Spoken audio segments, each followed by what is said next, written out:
Servus Leute und herzlich willkommen zurück zu einer weiteren Folge Battle News. Ich weiß, es ist schon wirklich zu lange her und ja, meine Frequenz hat seit, ich weiß nicht, ich glaube das erste Mal so einen langen Abriss gehabt.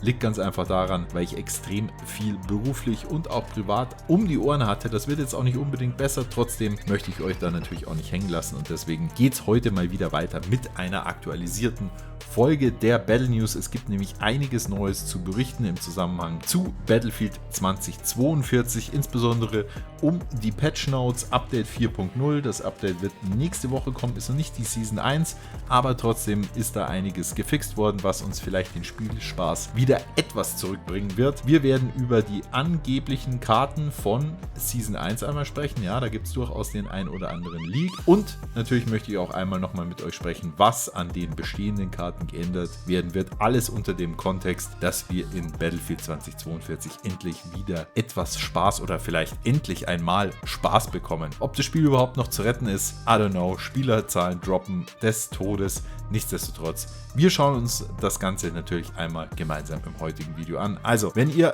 da am Start bleiben wollt, freue ich mich natürlich und wenn ihr mich an der Stelle auch einmal kurz supporten wollt, ihr wisst der Algorithmus, nach 3 Wochen oder 2 Wochen Pause, der gönnt ja mal so gar nicht, also gerne einen Kommentar verfassen und einen Daumen nach oben rausballern. Vielen Dank schon mal vorab und wir starten mit dem wichtigsten Punkt, nämlich dem Update 4.0. Also den Update 4.0, den kann man unter dem Frame fassen. Es wurden mehrere hundert, angeblich 400 Game-Breaking Bugs werden in diesem Update behoben. Also DICE hat das jetzt nicht irgendwie peu à peu gemacht, sondern sie haben quasi diese ganzen Dinge gesammelt, um sie in einem fetten Patch dann eben rauszuhauen. 400 Änderungen sind natürlich um Bugfixes für ein Spiel, das ja jetzt dann schon 6 Monate released ist, ist natürlich bitter. Auf der anderen Seite, zumindest machen sie was dran, auch wenn ich sage, okay, mit der vollen Konsequenz und auch dem vollen Team kann da nicht gearbeitet werden, weil wer so lang für so viele Dinge braucht, ist natürlich schwierig. Nichtsdestotrotz gibt es endlich mal was Sinnvolles in diesen Patch Notes. Und zwar soll Voice over IP endlich aktiviert werden.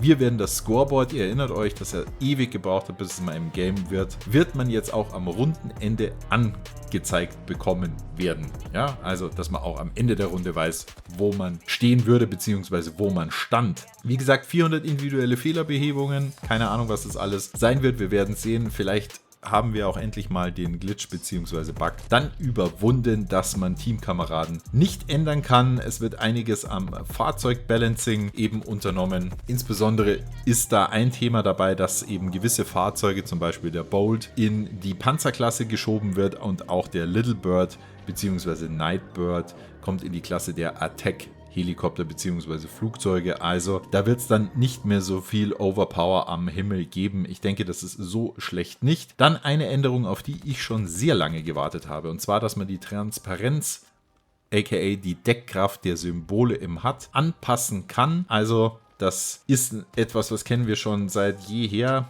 Jetzt soll es auch umgesetzt werden. Ich hoffe, dass das auch auf die Flaggensymbole dann auch zutreffend ist. Ihr wisst, wie oft ist es euch schon passiert, dass die Flagge einfach den Gegner überdeckt hat oder etwas anderes.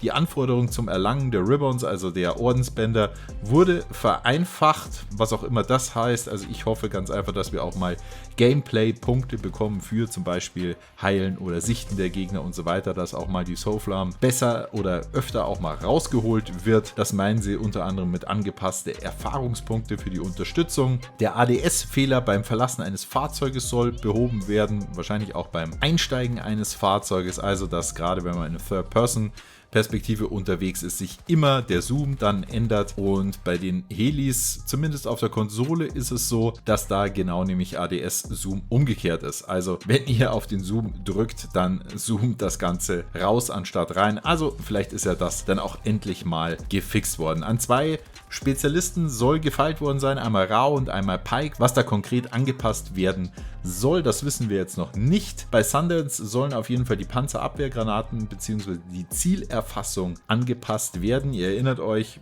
ihr habt einen Panzer vor euch, ihr werft die Granate drauf und dann fliegt aber diese Granate nicht zum Panzer, sondern zum 800 Meter entfernten Heli und verfolgt den dann, bis natürlich der Speed nicht mehr ausreichend ist. Also Das sollte dann doch endlich mal gefixt werden und auch wird ihr Wingsuit mit einem Sound versehen, dass die Spieler, die Gegner quasi ein bisschen gewarnt werden, wenn Sundance im Anflug ist. Des Weiteren soll der Raketenschaden der Raketen des MC-5 Bolt verringert werden. Auch da wissen wir nicht genau, was damit gemeint ist. Sind es die Front Rockets, also die ihr als Fahrer rausballern könnt, oder ist es die Rakete, die ihr aufs Dach schnallen könnt, also für den Secondary-Schützen? I don't know, steht hier auch nicht drin. Müssen wir mal abwarten. Wir werden es natürlich gemeinsam testen und dann sind wir alle auch ein Stück schlauer. Und leider wird jetzt der ein oder andere sagen, ist eins der wenigen Only in Battlefield Moment Features in Battlefield 2042 entfernt worden. Und zwar werdet ihr in Zukunft mit dem Hovercraft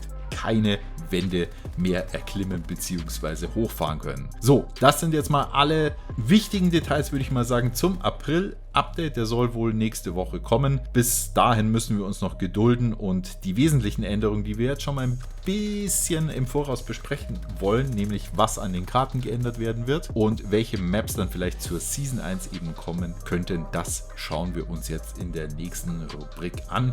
Ich hoffe, ihr seid mit den Änderungen zumindest nicht unzufrieden, könnt mir an der Stelle gerne mal eure Meinung in die Kommentare packen und wir schauen uns jetzt als nächstes mal an, welche Karten wohl zurück bzw. neu zur Season 1 kommen könnten. Also unser Lieblingsdataminer Temporal hat mal wieder in den Datenlecks ganz tief reingedickt und das eine oder andere zutage gefördert. Also es soll angeblich 4 neue Maps geben, die auch unter unterschiedlichen Arbeitstiteln eben derzeit geführt werden. Ich denke, über die Map Exposure haben wir schon das ein oder andere Wort verloren. Die könnte mit ins Spiel kommen. Es könnte ein Remake der ein oder anderen Bad Company Karte geben. 2 sind da so ganz grob in der Überlegung. Port Valdez oder Panama Canal oder Canal, whatever man das aussprechen möchte. Und ja, es soll noch ein weiterer Arbeitstitel, die 4. Karte wäre Drained. Dazu blende ich euch auch einmal ein passendes Artwork ein. Also soll so mit ausgetrockneten Flussbetten, ein bisschen mit Gebirge etc. sein. Also da könnte doch durchaus was dabei sein. Angeblich soll zunächst zumindest noch nicht Operation Metro kommen,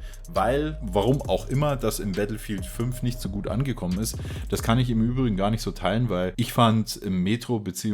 Operation Underground im Battlefield 5 so schlecht nicht. Ist halt ein Clusterfuck, aber bei Infanterie-Only Maps mit 3 Eingängen oder 2 Eingängen, was soll dabei rauskommen? Das gehört halt dazu. Ich würde mich auf jeden Fall sehr freuen, wenn wir mal eine infanterielastigere Map in das Game bekommen würden, weil wenn eins absolut fehlt in Battlefield 2042, dann ist es meiner Einschätzung nach nämlich genau das. Ich denke, ihr werdet mir dazu stimmen.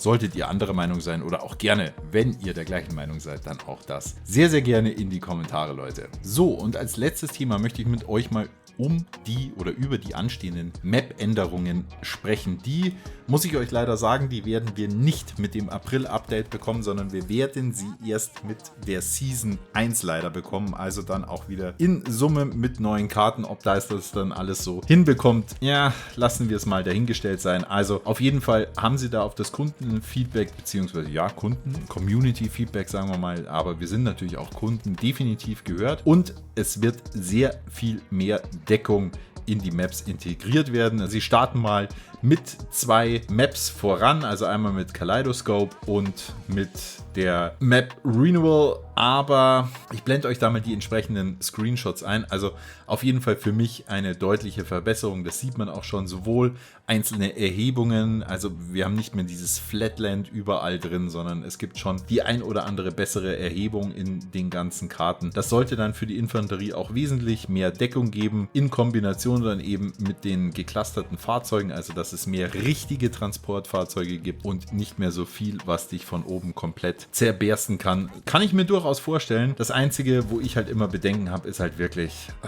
kommt das alles noch rechtzeitig oder wird das alles viel zu spät und es juckt gar niemanden mehr? Das sind, denke ich, so die spannendsten Fragen, die man sich stellen kann. Natürlich haben wir auch nach wie vor noch wöchentliche Missionen und ändernde Spielmodi mit dabei, aber ich denke, auf diesen Punkt können wir im heutigen Video mal getrost verzichten, denn außer ein paar Skins oder den ein oder anderen kleineren Talisman, naja, das lohnt sich jetzt nicht wirklich detailliert auszuführen. Wenn ihr da Bock drauf habt und wenn ihr überhaupt noch bei Battlefield 2042 am Start seid, dann schaut doch einfach mal selber rein, packt mir auf jeden Fall gerne in die Kommentare, wie da euer Stand ist, und ich würde sagen, wir sehen uns, ja, spätestens zum nächsten Video und aber auch zum nächsten Livestream, auf den ich mich nämlich auch sehr freue, weil auch im Livestreaming musste ich leider sehr, sehr lange pausieren. Also auch da freue ich mich, einmal mehr mit euch abzuhängen. Vergesst deswegen nicht, auch auf Twitch reinzufolgen. Auch hier natürlich sehr, sehr gerne ein Abo dalassen, wenn ihr Bock auf weiteren Battlefield oder allgemein FPS-Content habt. Ich freue mich auf euch. Jetzt wünsche ich euch erstmal ein wunderschönes, verlängertes Osterwochenende. Haltet die Ohren steif, as always. Und bis dann, euer A-Team.